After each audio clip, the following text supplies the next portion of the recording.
A paz do Senhor Jesus, meus irmãos. Vamos dar continuidade à nossa exposição, nossa série de exposições, e eu quero convidá-lo a abrir a sua Bíblia lá no livro de Deuteronômio, capítulo 12.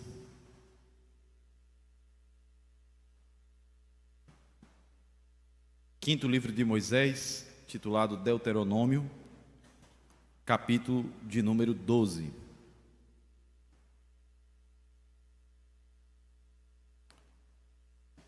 Você tem no seu boletim, na página 3, o tema da nossa exposição desse sermão matinal, juntamente com as divisões.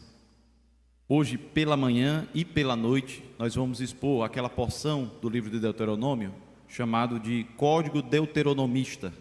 Código Deuteronomista, que é a porção de Deuteronômio que vai do capítulo 12 até o 26. E nós estruturamos tanto o sermão da manhã quanto o da noite de acordo com os 10 mandamentos, porque entendemos que o Código Deuteronomista é uma exposição desses mandamentos. Então, as nossas divisões, o sermão dessa manhã é a porção do Código Deuteronomista que fala sobre o primeiro e segundo mandamento, a porção que fala sobre o terceiro e a porção que fala sobre o quarto mandamento.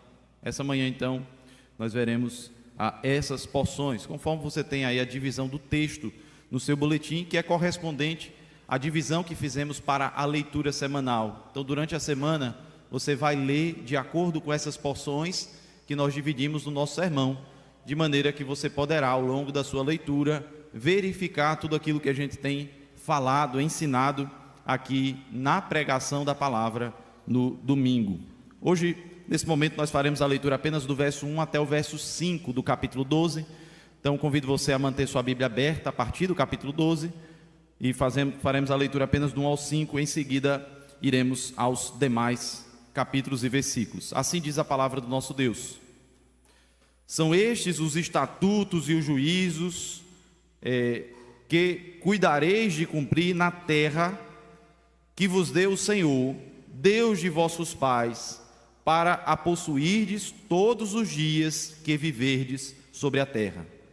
Destruireis por completo todos os lugares onde as nações que ides desapossar serviram aos seus deuses, sobre as altas montanhas, sobre os outeiros e debaixo de toda a floresta frondosa.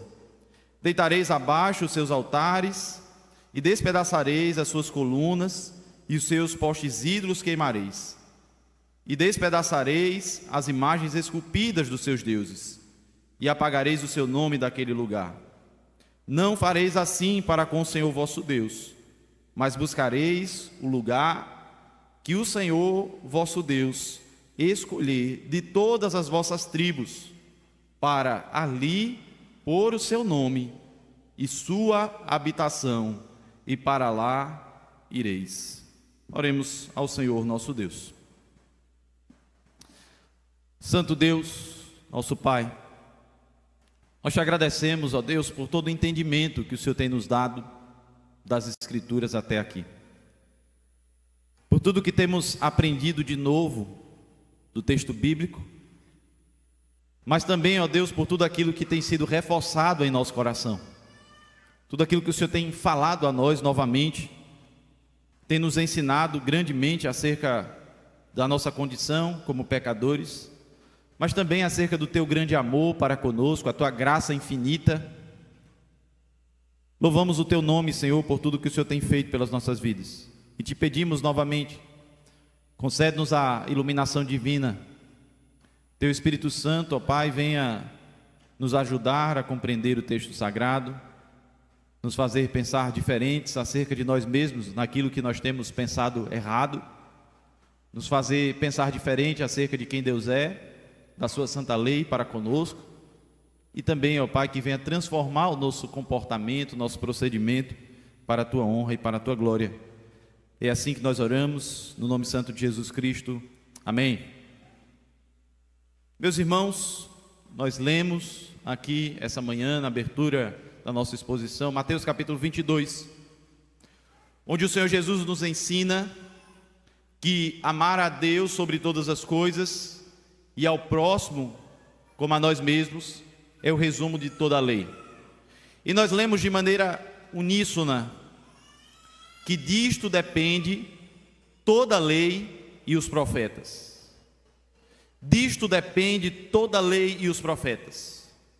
Ao dizermos isso, nós estamos afirmando que toda a lei e os profetas, todo o texto do Antigo Testamento, ele de alguma forma aponta para esses dois mandamentos: amar a Deus sobre todas as coisas e ao próximo como a nós mesmos.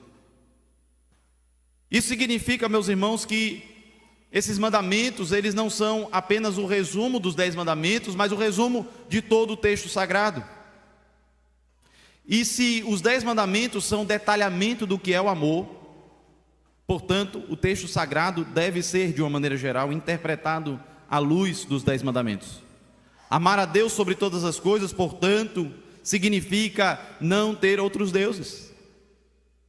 Significa ainda não fazer imagens, não adorar como eu acho que deve ser adorado, mas adorar conforme o Senhor prescreveu. Seguir as prescrições bíblicas, seguir aquilo que Deus ordena na adoração. Não inventar a maneira como eu acho que devo adorar. Mas também não tomar o nome de Deus em vão. Lembrar-se do tempo determinado pelo Senhor para o culto, como nos ensina o 3º e o 4º mandamento.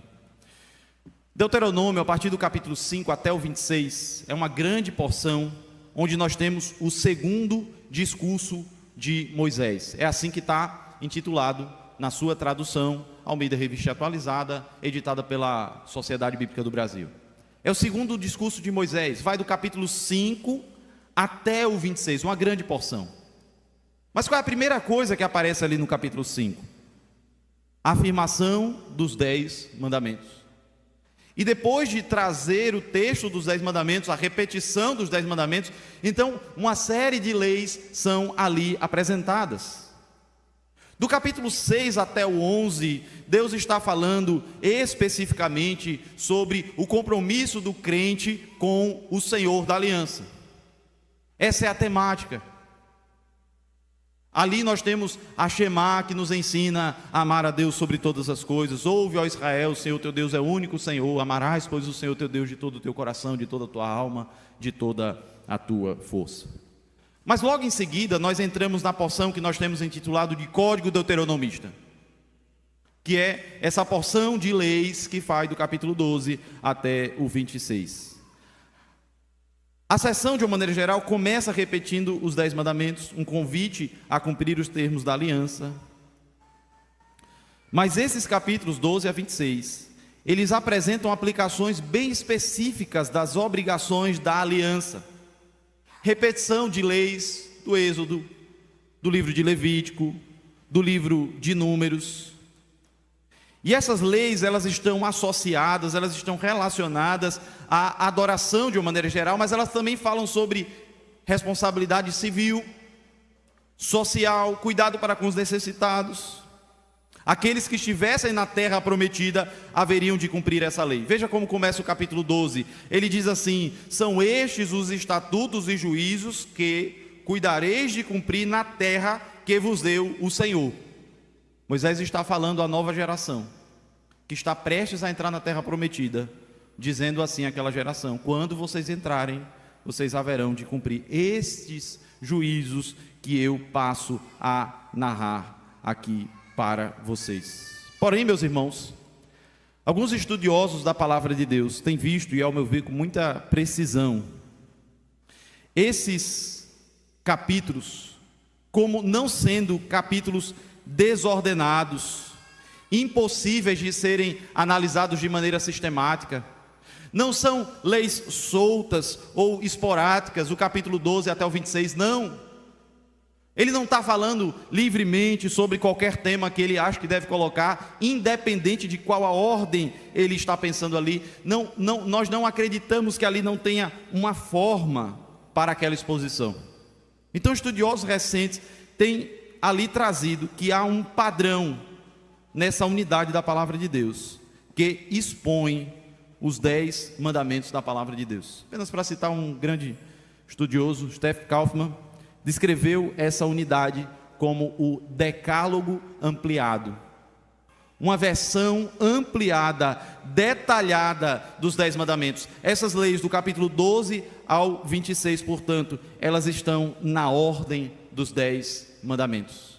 Elas são dadas como um detalhamento, como uma exposição mais detalhada, mais específica de cada um dos 10 mandamentos. E eu quero que você observe algumas considerações acerca dessa visão no texto que nós temos.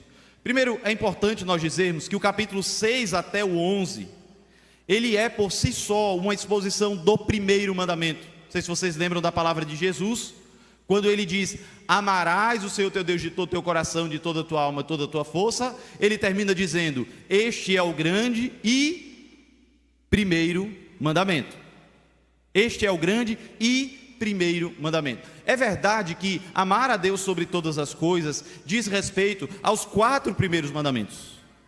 Não é apenas o primeiro, por assim dizer. São os 4.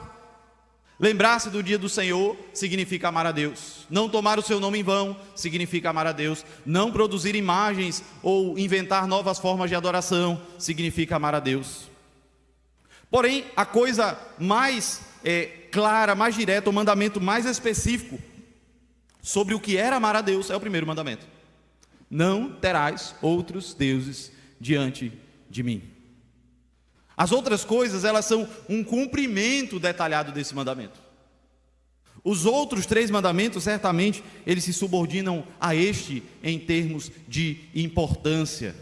É por isso que nós dizemos que quando alguém fabrica uma imagem, ele está praticando idolatria. Por mais que idolatria, no sentido pleno da expressão, seja adorar um ídolo, ou seja, ter um outro Deus diferente do Senhor Deus e Yahvé.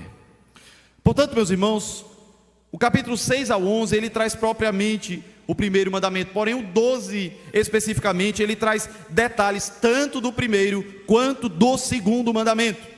Mas pastor, onde no capítulo 12 nós temos falando sobre o primeiro e o segundo mandamento? Eu quero que você observe isso juntamente comigo, primeiramente lembrando-se de qual é o primeiro e o segundo mandamento. O primeiro e o segundo mandamento é: não terás outros deuses e não faça imagens, nem adore como você acha que deve adorar. E aí, o capítulo 12, ele vai então, em primeiro lugar, trazer aqui o lugar da adoração. O lugar da adoração. O que ele está dizendo aqui, em outras palavras, é: não adore como adoram os pagãos. Não sigam o seu caminho de adoração. Os cananeus nativos daquela terra adoravam muitos deuses em vários santuários locais. A adoração era uma coisa descentralizada. Cada uma das subdivisões da religião cananeia, cada uma das subdivisões da religião pagã, adorava conforme achavam que era mais correto. Então, como auxílio à adoração do único Deus verdadeiro, ou seja, como uma forma de dizer assim: não tenha outros deuses diante de mim, Deus então estabelece um único local de adoração. Vocês percebem a importância do templo em Jerusalém, ou do tabernáculo central entre o povo, como um elemento de apontar para o cumprimento do primeiro mandamento? Se os pagãos tinham vários templos, se eles tinham um templo para cada deus, então o judeu não poderia ter mais do que um. Ouve, ó Israel, o Senhor vosso Deus é um. Se Deus é um, então o local de adoração também deve ser um. Isso é, meus irmãos, um recurso que Deus traz na lei cerimonial, para que aquele povo não se perca na idolatria, não se perca na tentativa de adorar diversos deuses, falsos ídolos. Isso nos ensina muito sobre a mentalidade da nossa geração acerca da religião. Religião, que hoje não tem sido mais tratado como religião, que a palavra religião, ela tem sido vista de uma maneira geral como uma coisa negativa. As pessoas chamam de espiritualidade, e elas dizem coisas do tipo assim: pastor, o importante é ter fé, Ou outras ideias como todos os caminhos levam a Deus. Pastor, eu estou numa outra igreja, eu estou num outro segmento religioso, que vocês consideram seita, mas o importante é o meu coração, o importante são os meus pensamentos, o importante é a minha ideia. Veja, meus irmãos, como o paganismo e a idolatria têm entrado na mentalidade pós-moderna dos nossos dias, ao propormos diferentes formas de adoração. Adorar diferente daquilo que tem sido prescrito na palavra de Deus é ter outros deuses, é praticar a idolatria. Cuidado, meu irmão, cuidado, minha irmã, com essa ideia de dizer para outras pessoas: não importa onde você está, o importante é o seu coração. Não importa se você está adorando da maneira correta, o importante são as suas intenções. E às vezes nós nos perguntamos coisas do tipo: pastor, mas será que pode haver um cristão verdadeiro adorando de uma maneira que Deus receba numa igreja que nós consideramos seita, numa igreja que não acredita na Trindade? A resposta, meus irmãos, precisa ser um absoluto não. Não podemos ter outros deuses.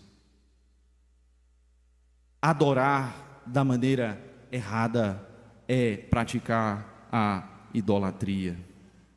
Deus queria livrar aquele povo de adorar falsos deuses. Então, o que ele faz? Ele institui regras para adoração ao único Deus verdadeiro. Porque se eles não adorassem conforme a regra estabelecida por ele para adoração, por exemplo, quanto ao local de adoração, então eles terminariam caindo no erro da idolatria, caindo no erro do paganismo, caindo no erro de adorar outros deuses. O capítulo 12 ainda, meus irmãos, vai falar sobre os deuses pagãos. Você deve observar isso na sua leitura. Os deuses pagãos. Israel deveria adorar não apenas no lugar escolhido por Deus, mas da maneira escolhida por Deus. O povo de Deus foi proibido de usar qualquer prática de adoração dos cananeus nativos. É interessante quando a igreja evangélica brasileira, ela olha para algumas seitas e diz assim: pastor, é interessante, eles pensam de maneira errada, mas olha essa prática como é boa, vamos fazer igual? Vamos copiar? Alguém diz assim: pastor, eles não adoram o Deus verdadeiro, mas essa metodologia é boa, eu acho que a gente tem como redimir ela. Vamos copiar, pastor? Vamos fazer igual? Dá resultado, está funcionando. Veja como eles são piedosos, veja como eles são fiéis quanto à sua forma de adorar, quanto à sua forma de cultuar. E muitas vezes, meus irmãos, nós estamos caindo na idolatria. Será que a metodologia proposta por Deus não é suficiente? Será que a pregação da palavra não é o bastante? Deus disse: aprove salvar os que creem pela loucura da pregação. Meus irmãos, não é a igreja presbiteriana que escolheu que a pregação é o método divino de comunicar a verdade de Deus, não. É a palavra que escolheu isso. Foi Deus nas Escrituras. Ah, pastor, mas as pessoas não se convencem. Isso tem a ver com a obra do Espírito Santo e com a dureza do coração delas. O método que Deus escolheu é a pregação da palavra de Deus. Pastor, mas se a gente usar uma metodologia diferente, se a gente copiar o que eles estão fazendo, vai dar certo, vai funcionar, a gente vai atrair pessoas para a igreja. Isso só vai tornar a nossa igreja uma igreja pagã. É exatamente isso que o texto está condenando. Cuidado! Cuidado ao ficar olhando para o cananeu e dizer assim: vamos fazer igual ele faz. Vamos usar a metodologia dele. Ou vamos afirmar: não importa o modo como você adora, tem diversas formas. Deus é um só. Deus é um só. Mas todos os caminhos levam a Ele. Cuidado com isso, meu irmão. Cuidado com essa perspectiva. É importante nós citarmos aqui de maneira muito clara aquilo que está lá em João capítulo 4, quanto à questão em si do local da adoração. João capítulo 4, versículo 20, está escrito assim, presta atenção: nossos pais adoravam nesse monte, vós entretanto dizeis que em Jerusalém é o lugar onde se deve adorar? E aí a mulher samaritana pergunta a Jesus: e aí, onde é? Porque essa é uma questão central para o povo judeu. Onde é o local da adoração? Porque só pode ter um. Se Deus só é um, só pode ter um local. E aí Jesus vai e diz assim: vocês adoram o que não conhecem. Os judeus adoram o que conhecem, porque dos judeus vem a adoração. É como se ele estivesse nesse ponto se posicionando. Jesus não é isentão, sabe?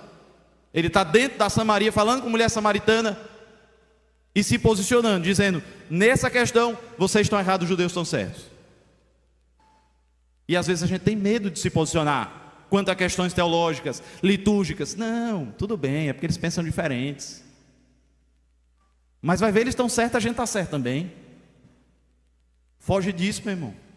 Estou dizendo para você desrespeitar à toa a visão dos outros, mas você precisa ter uma posição. Precisa ter uma posição. Essa é a forma certa, essa é a forma errada. Ah, pastor, mas eu não me convenci ainda. Estude. Leia as escrituras, se aprofunde no tema. Busque literatura para isso. Mas lá em João capítulo 4, Jesus, ele, depois de trazer essa questão, ele vai trazer a famosa expressão: vai chegar o tempo, e de fato já chegou, que os verdadeiros adoradores adorarão ao Pai em espírito e em verdade. Então, ainda que o elemento do local da adoração tenha modificado, não é mais um local apenas em Jerusalém, ainda há um Deus apenas que merece a nossa adoração. E ainda há apenas um modo correto de adoração desse único Deus. Porque se eu mudo o modo de adoração, eu posso estar adorando um outro Deus, diferente do Deus verdadeiro. O capítulo 12, então, meus irmãos, ele vai nos ensinar exatamente aquilo que nós aprendemos sobre os pecados proibidos no segundo mandamento, que é estabelecer de qualquer maneira qualquer culto religioso não instituído por Deus. Estabelecer de qualquer maneira qualquer culto religioso não instituído por Deus. Isso está no breve catecismo de Westminster, e a confissão de fé de Westminster, ela traz algo parecido, quando ela vai dizer no capítulo sobre culto, que o modo aceitável de adorar o verdadeiro Deus é instituído por Ele mesmo, e é tão limitado pela sua vontade revelada, que ele não deve ser adorado segundo as imaginações e invenções dos homens, ou segundo sugestões de Satanás, nem sob qualquer representação visível, ou de qualquer modo não prescrito nas Sagradas Escrituras. E é interessante que a confissão de fé de Westminster, ela vai usar exatamente Deuteronômio 12 para afirmar isso, falando sobre o segundo mandamento. Veja Deuteronômio capítulo 12, versos 30 até o 32. Deuteronômio capítulo 12, do 30 até o 32. Assim está escrito: guarda-te, não te enlaces com imitá-las, após terem sido destruídas diante de ti, e que não indagues acerca dos seus deuses, dizendo: assim como serviram essas nações aos seus deuses, do mesmo modo também farei eu. Não farás assim ao Senhor teu Deus, porque tudo o que é abominável ao Senhor e o que Ele odeia, fizeram eles a seus deuses, pois até os seus filhos e suas filhas queimaram aos seus deuses. Aí você deve estar pensando assim: está vendo, pastor? É por isso que ele está proibindo, é porque eles estão matando crianças. É só por isso. Mas veja o verso 32 agora. E ele vai terminar o verso 32 dizendo: tudo o que eu te ordeno, observarás, nada lhe acrescentarás, nem diminuirás. Isso é o que a gente chama de princípio regulador do culto. O que ele prescreveu, a gente segue. Pode mudar? Não. Acrescentar, se não for um pecado, também não. Mas por quê? Porque senão eu estou adorando conforme a minha imaginação. E ao adorar conforme a minha imaginação, eu estou produzindo não apenas o modo da adoração como eu acho que deve ser, mas o próprio Deus que é adorado. Eu adoro um Deus diferente. Deus exigiu o que do povo? Sacrifícios, muitas vezes de novilhos e bezerros. Eram sacrifícios que Deus exigia. O que o povo começa a imaginar a partir desses sacrifícios que eram exigidos? Bem, Deus quer novilhos. Moisés subiu para o monte, sumiu, ninguém sabe cadê Moisés. Manda recolher aí joias, ouro do povo. Recolhe tudo. Recolheu. Vamos ter uma nova ideia. Adorar de maneira diferente. A gente vai entregar as nossas joias, assim como Deus mandou que a gente construísse o tabernáculo, tal, o templo. E a gente vai pegar as joias, vamos jogar no fogo e ver o que Deus vai produzir. Sai o quê? Um objeto parecido com um bezerro. Eles disseram, está aí. Este é o Deus que nos tirou do Egito. Eis Yahvé. Adoremos-los. Qual é o problema deles? É que eles acharam que poderiam inventar o modo de adoração conforme aquilo que eles concebiam ser ou não agradável a Deus. E eles erraram feio. E toda vez que a gente tentar adorar de acordo com aquilo que a gente concebe sobre quem Deus é, a gente vai errar feio. A gente vai errar. Nós não devemos inventar modos de adoração. Nós devemos adorar conforme está prescrito na palavra de Deus. Portanto, o capítulo 12, ele traz aqui de uma maneira geral primeiro e segundo mandamento. Capítulo 12. Ainda que do 6 ao 11, a gente tem ali mais detalhadamente o primeiro mandamento. Depois de dar os 10 no 5, 6 a 11, o primeiro, 12, especificamente o segundo, mas há laços ali do primeiro mandamento. A partir do capítulo 13, o texto vai começar aí falando sobre contra falsos profetas e os idólatras. Aí você deve pensar assim, pastor, pronto, aí já é demais. Tudo bem que aquilo ali é o primeiro mandamento, mas como é que contra falsos profetas é o segundo mandamento? O que Deus está aqui condenando a partir do capítulo 13 até o 14, 21? Isso aí está no seu boletim, essa divisão. Terceiro mandamento, capítulo 13, 1 até o 14, 21. Irmãos, a religião cananeia dependia de adivinhos e encantadores como canais de revelação e poder. Então esses adivinhos e encantadores, eles orientavam o povo. Essas práticas envolviam lidar com outros deuses, e obviamente isso era absolutamente proibido para Deus. Portanto, qualquer profeta que aconselhasse o povo de Deus a desertar, a abandonar a verdadeira adoração, mesmo que fosse alguém dentro do próprio povo de Israel, ele seria condenado. Essa ideia de condenar falsos profetas, ela não é uma coisa apenas do Antigo Testamento, ela tem a ver com o Novo Testamento, tem completamente a ver com a nossa vida. Mateus 24, 24, Jesus Cristo vai anunciar no sermão escatológico dizendo: surgirão falsos cristos e falsos profetas, operando grandes sinais e prodígios para enganar, se possível, até os eleitos. Então Jesus anuncia que isso vai acontecer. Veja que isso não é uma coisa da qual o Senhor Jesus Cristo pretende livrar a igreja do ensino herético. Não, ele está dizendo, vai existir na igreja falsos profetas, vai existir na igreja pessoas ensinando heresias, pessoas ensinando aquilo que é contrário à palavra de Deus. E é exatamente isso que o capítulo 13 está dizendo. Veja aí o capítulo 13, a partir do versículo 1. Quando o profeta ou o sonhador se levantar no meio de ti e te anunciar um sinal ou prodígio, e suceder que tal sinal ou prodígio de que te houver falado, e disser, vamos após outros deuses que não conhecestes e sirvamo-los, ele diz, não ouvirás as palavras deste profeta. A pergunta aqui, meus irmãos, é: por que é que Deus permite o falso profeta? Deus permite o falso profeta, mas por que é que ele permite o falso profeta? Veja o versículo 3 agora.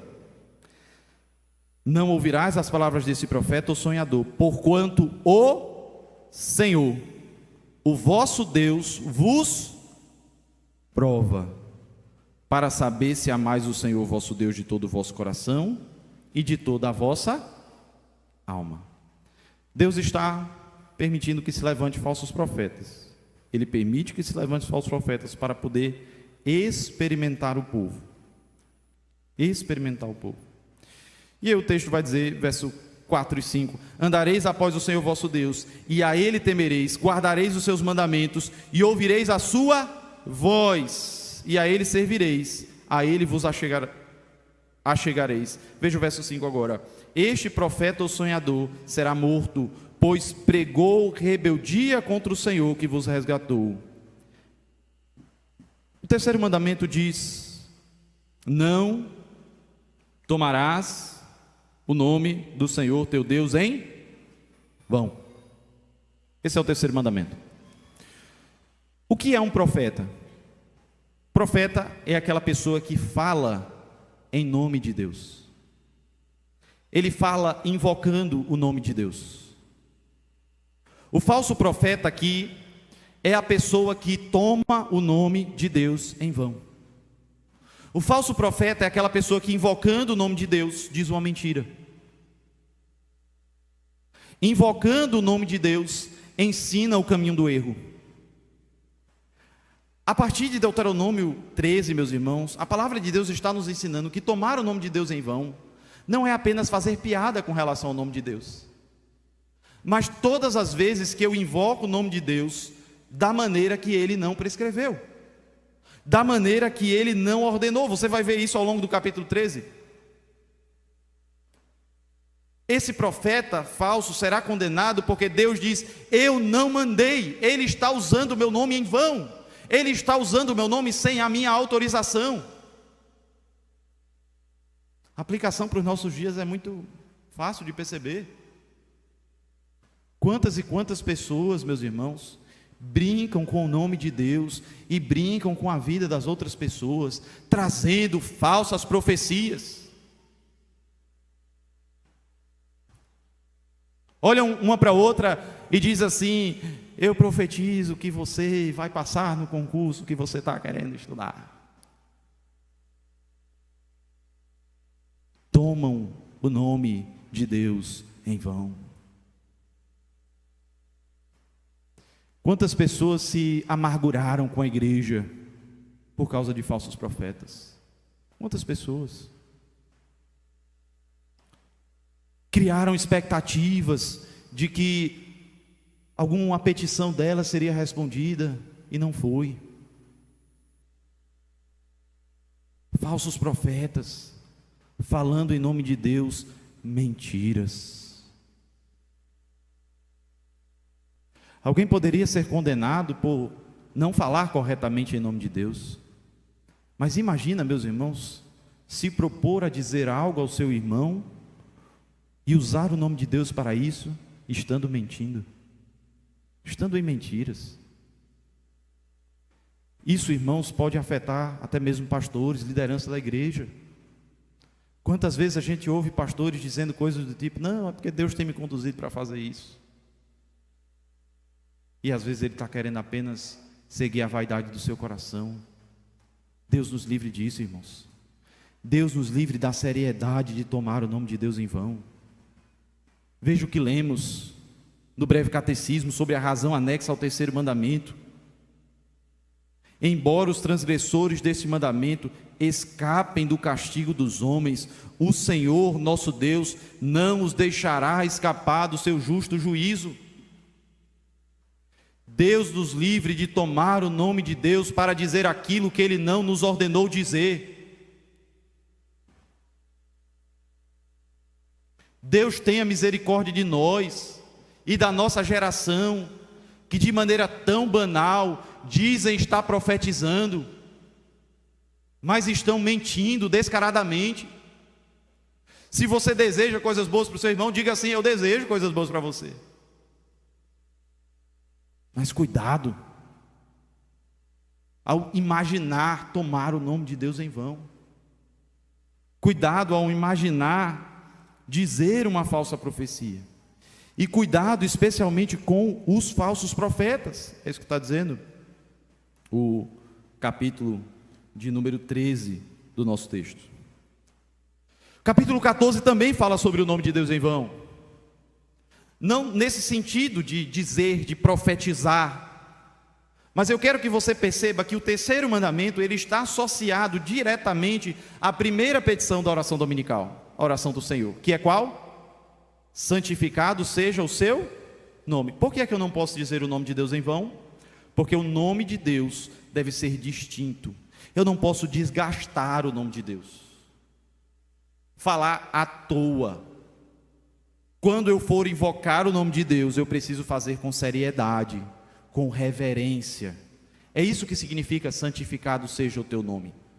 Nós estamos tendo o cuidado devido de trazer reverência ao uso do nome de Deus. Isso envolve uma santificação, uma reverência apropriada, uma consagração apropriada. E é sobre isso que os preceitos do capítulo 13 vão falar. Ou melhor, capítulo 14. Capítulo 14 vai falar o quê? Veja aí no texto: animais limpos e animais impuros. E aqui nós temos outras diferenças entre Israel e as nações incrédulas ao seu redor, que tem a ver com o que eles podem ou não podem comer. Isso é uma regra cerimonial do Antigo Testamento. Mas eu quero que você perceba como que isso é um detalhamento do terceiro mandamento. Israel deveria demonstrar a sua devoção e o seu caráter, santificando o nome de Deus. E como é que eles haveriam de santificar o nome de Deus?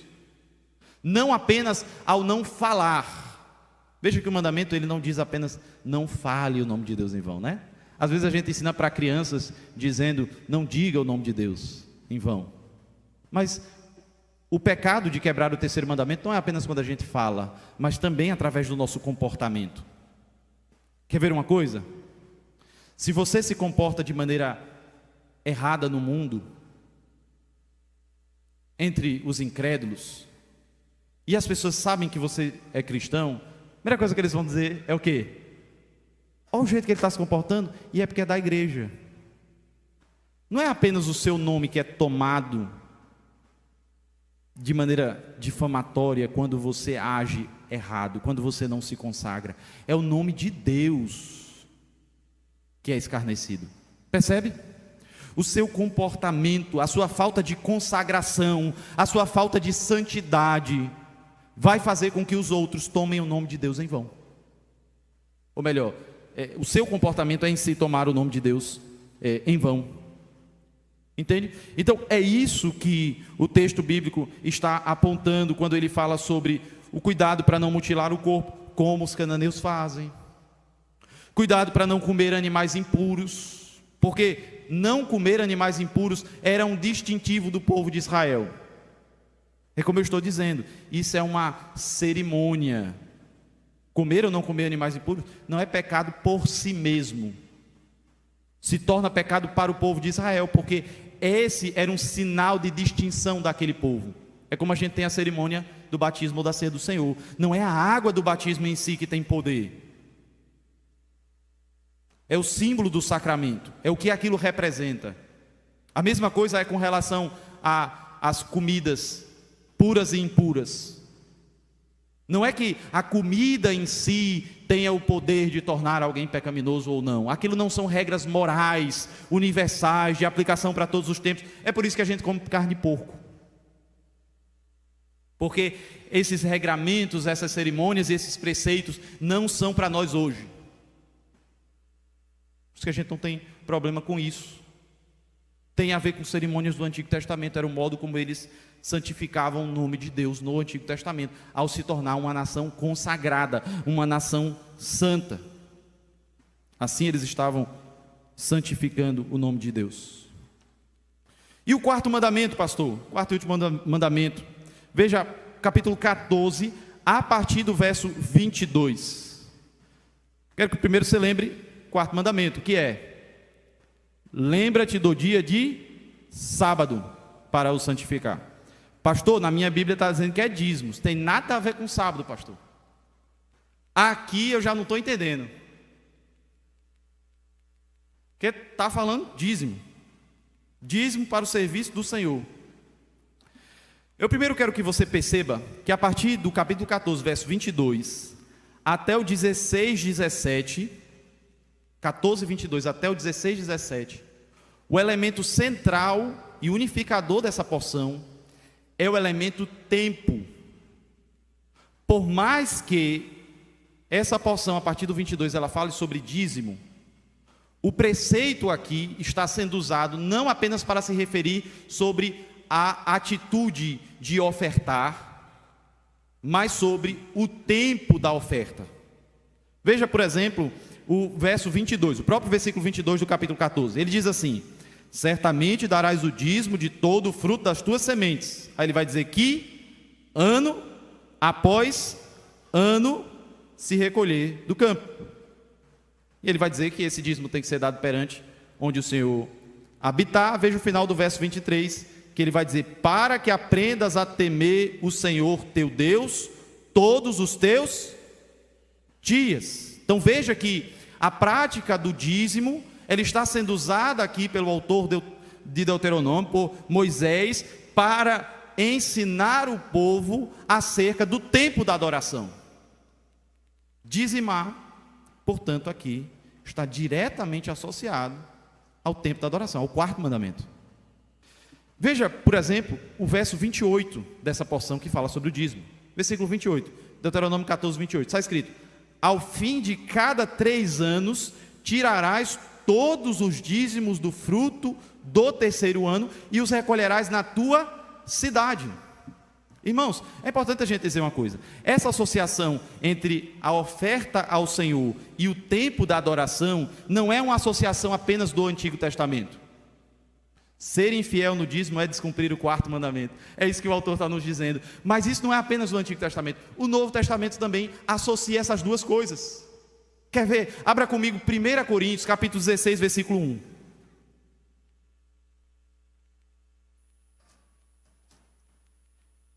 1 Coríntios, capítulo número 16, a partir do versículo 1, verso 1 e verso 2.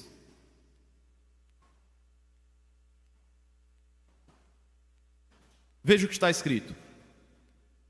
Novo Testamento, 1 Coríntios 16, verso 1 e 2. Ele diz assim: quanto à coleta para os santos, ele diz: fazei vós também como ordenei às igrejas da Galácia. Ou seja, não era uma regra apenas para Corinto, era uma regra que ele estava dando às igrejas cristãs da época.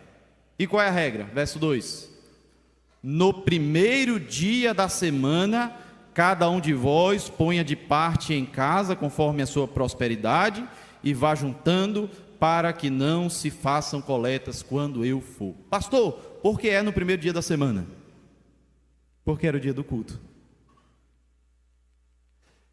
Então, o que Paulo está dizendo é: o primeiro dia da semana, o domingo, o dia da ressurreição do Senhor, o dia do culto, é o dia em que nós haveremos de separar parte dos nossos recursos para adorar a Deus através das nossas ofertas. Então Moisés, com muita sabedoria no segundo discurso, ele diz assim: as regras acerca do dízimo, elas são descumprimento do quarto mandamento. Meus irmãos, o que a gente tem que entender aqui, que é maravilhoso em toda essa análise do Código Deuteronomista, é que os 10 mandamentos, eles dizem muito mais do que nós estamos acostumados a ver. Eles ensinam muito mais detalhes. Volte lá para Deuteronômio, capítulo 14, ou melhor, capítulo de número 15. Deuteronômio, capítulo 15. Logo no capítulo 15, ele vai falar sobre o ano da remissão. Aqui, meus irmãos, o que eu quero que você entenda é que em toda a porção que está falando sobre o quarto mandamento, ele está falando sobre os vários sábados da lei do Senhor. Diversas formas em que o conceito de sabá era aplicado às regras cerimoniais do Antigo Testamento. Diversas formas em que o quarto mandamento estava sendo detalhado nas regras cerimoniais do Antigo Testamento. Uma delas era o chamado ano da remissão. O verso 15 começa dizendo: ao fim de cada o quê? 7 anos. A expressão aqui é Shabá. Ao fim de cada 7 Shabás. Ou melhor, 7 anos, né? E a expressão aqui é um sábado de anos, né? Um sábado de anos. E ele fala sobre como será o ano da remissão. O ano da remissão. E aqui é em torno de alguém que fez um empréstimo, que tem uma dívida. Logo depois, no verso de número 7, nós temos aqui leis a favor dos pobres. Aí você vai dizer, pastor, isso tem mais a ver com não roubarás. O que isso tem a ver com o quarto mandamento? O que isso tem a ver com o quarto mandamento? Mas eu quero que você veja o verso 9. O verso 9 diz assim: guarda-te, não haja pensamento vil no teu coração, e nem digas, este próximo 7º ano, o ano da remissão. Ou seja, o que ele está dizendo é, como que eu devo aplicar o quarto mandamento aos relacionamentos para com os servos. Veja agora, capítulo 15, versículo 12. Capítulo 15, verso 12 diz assim: quando um dos teus irmãos, hebreu ou hebreia, te for vendido, se tornar um escravo, aí ele diz assim: 6 anos servir-te-ás, mas no 7º o despedirás foro. Pastor, relacionamento patrão-empregado não é 5º mandamento? É também, mas aqui ele está sendo entendido em torno do 4º mandamento, o mandamento do descanso. O que o texto está querendo ensinar é, assim como você gosta de descansar a cada 7 dias, ou a cada 7 anos, a sua alma anseia um ano sabático, dessa mesma forma, o seu servo também precisa descansar. E lembra que o 4º mandamento, ele fala sobre servo, isso está lá no texto do 4º mandamento, Êxodo 20. Lembra do dia do sábado para o santificar, 6 dias trabalharás, neles farás toda a tua obra, mas o 7º dia é o sábado do Senhor teu Deus, não farás nenhum trabalho. Aí ele diz, nem tu, nem o teu filho, nem a tua filha, nem o teu servo, nem a tua serva, nem o teu boi, nem o teu jumento, para que o teu servo e a tua serva não trabalhe, porque em 6 dias fez o Senhor os céus e a terra. Já na versão de Deuteronômio 5, Moisés vai acrescentar a ideia de redenção, porque fostes escravo no Egito, porque fostes servos no Egito.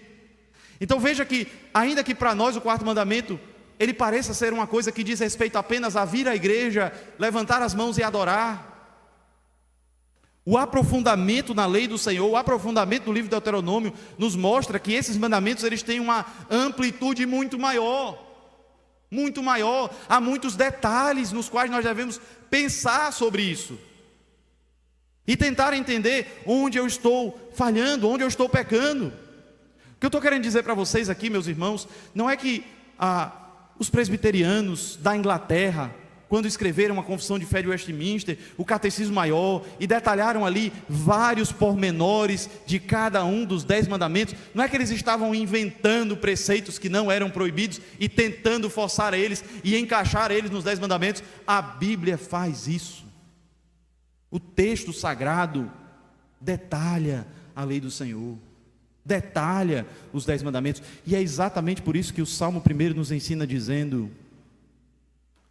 feliz é o homem que não anda segundo o conselho dos ímpios, não se detém no caminho dos pecadores, nem se assenta na roda dos escarnecedores.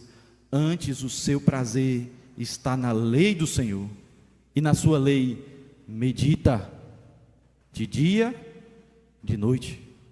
Reflete, pensa.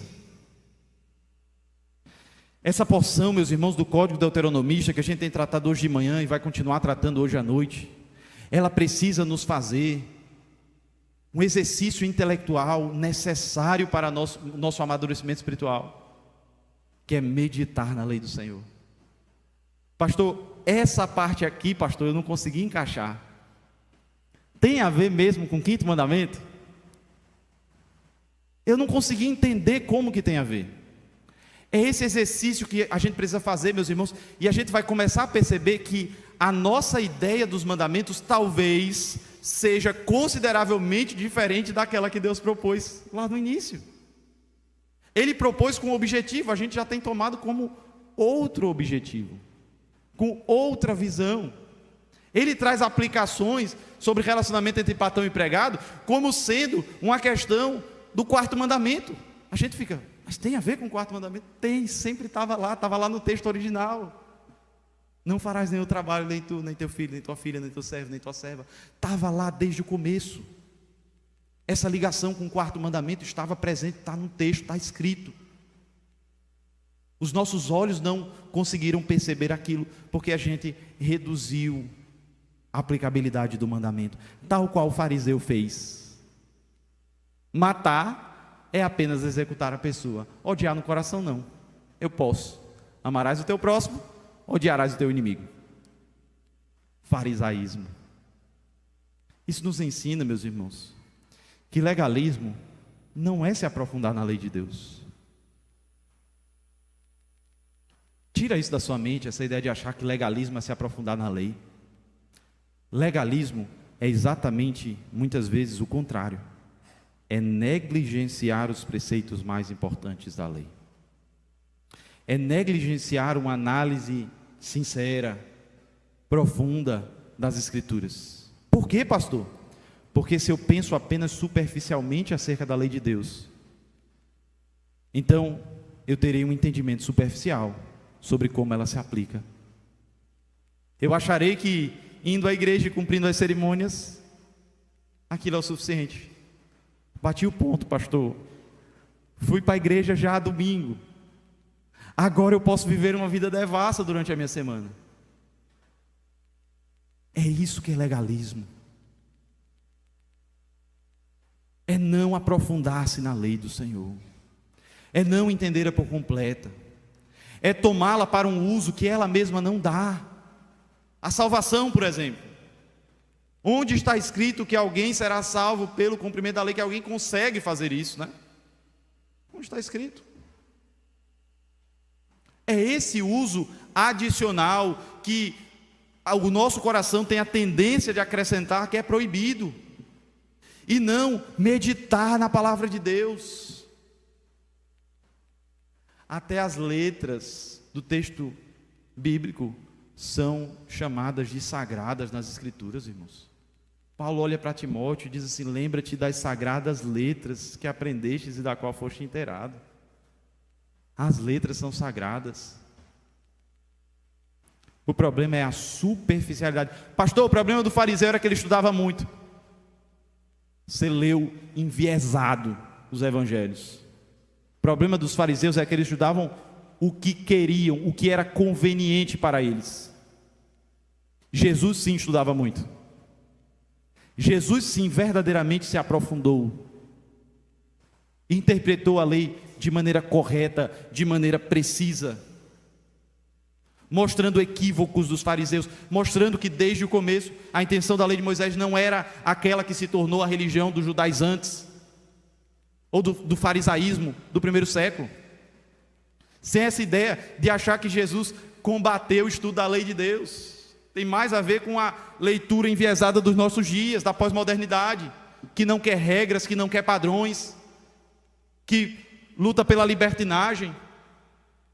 Pensamento de liberais como Caio Fábio, Ed Renekiewicz, que apostataram da fé, que entraram no caminho da libertinagem. Cuidado com isso, cuidado. Precisamos lembrar dos preceitos mais importantes da lei, precisamos lembrar que a salvação é somente pela graça, mas isso não deve nos fazer desprezar o mandamento do Senhor. A lei do Senhor é perfeita e restaura a alma. A lei de Deus é perfeita, irmãos. Nós devemos nos aprofundar nela. Amar a Deus sobre todas as coisas significa: não terás outros deuses diante de mim. Exclusividade da adoração. Esse é o único caminho possível.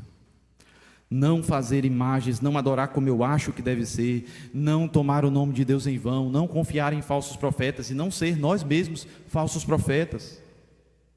Buscar a santificação e a consagração que santifica o nome de Deus. Lembrar-se do dia de culto.